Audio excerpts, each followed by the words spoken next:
Según Max Weber, el Estado moderno es racional y solo pudo haber surgido en Occidente. Para decir eso, da dos razones. Uno, porque, según él, solo Occidente tuvo las condiciones para que surgiera el capitalismo.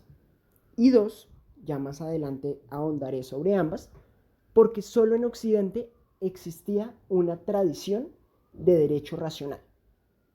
Es importante decir que cuando hablamos de algo racional, se entiende que tiene un orden. Es decir, racional quiere decir que tiene un orden. Entonces, Max Weber dice que el Estado moderno es ordenado, sigue unas reglas y pone como ejemplo de lo que no es un Estado racional, China.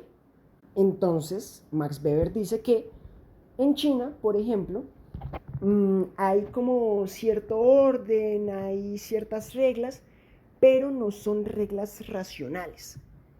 Entonces, según él, basan la economía en cuestiones mágicas y pone como ejemplo una cuestión sobre la propiedad privada. Entonces cuenta que en China, en el estado mandarín, si una persona, por ejemplo, vende su casa a un tercero y después, por X o Y motivo, se queda sin propiedades, o sea, se queda sin un techo, esta persona puede ir donde el tercero, a la persona a la que le vendió la casa, y decirle que lo reciba en su casa, y ese tercero tiene que recibir.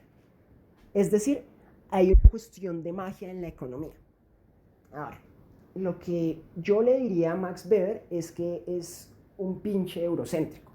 Es verdad, existen reglas que son diferentes, pero no implica que no tengan detrás una cierta lógica.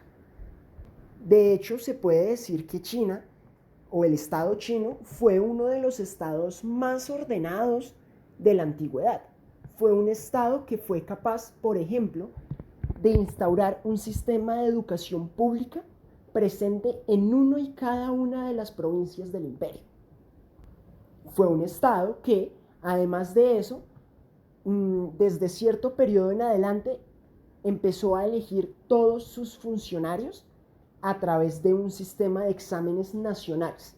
Es decir, se inventó lo que muchísimos, pero muchísimos siglos después se le atribuiría a Max Weber, es decir, la meritocracia. Esto es importante saberlo porque de hecho Max Weber es prácticamente el punto de partida a partir del cual sale toda la comprensión del Estado que tenemos hoy en día. Entonces, una persona fundamental para estudiar en cuestión de teoría del Estado es Max Weber. Y Max Weber, al fin y al cabo, es un hijo de su época. Todo esto que él dice, lo dice en una óptica también muy ligada a la lógica del progreso, es decir, que hay un avance en la humanidad y que ese avance en la humanidad se llegó en la Europa occidental. Entonces, recordemos lo que él dice. Uno, que solo en Occidente o que solo Occidente tuvo las condiciones para que surgiera el capitalismo, que pues más o menos se le podría dar la razón ahí porque en Occidente surgió el capitalismo. Ahora pues es un poco jugar a la especulación, decir que solo en Occidente pudo haber surgido el capitalismo. No lo sabemos, también pudo haber surgido en otra parte, pero la historia fue así. Y dos, que solo en Occidente existía una tradición de derecho racional. En lo que sí, insisto, está totalmente desfasado y en lo que creo yo Max Weber habla un poco desde el desconocimiento, que es normal en una persona de su época en la que tampoco se sabía mucho sobre otras formas de entender el mundo diferentes a Occidente.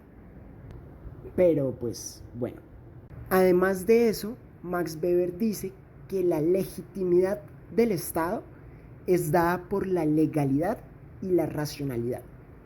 Es decir, que si existe un orden que no es legal ni racional, entonces no es legítimo.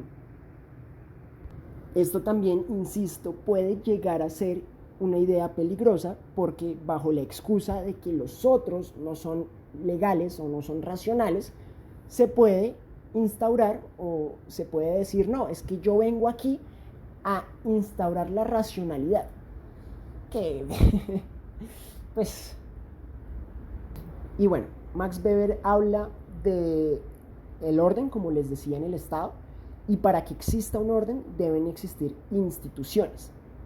Las instituciones, si se dan cuenta, tienen un espacio físico determinado y también tienen personas que las hacen funcionar. Esas personas son los funcionarios.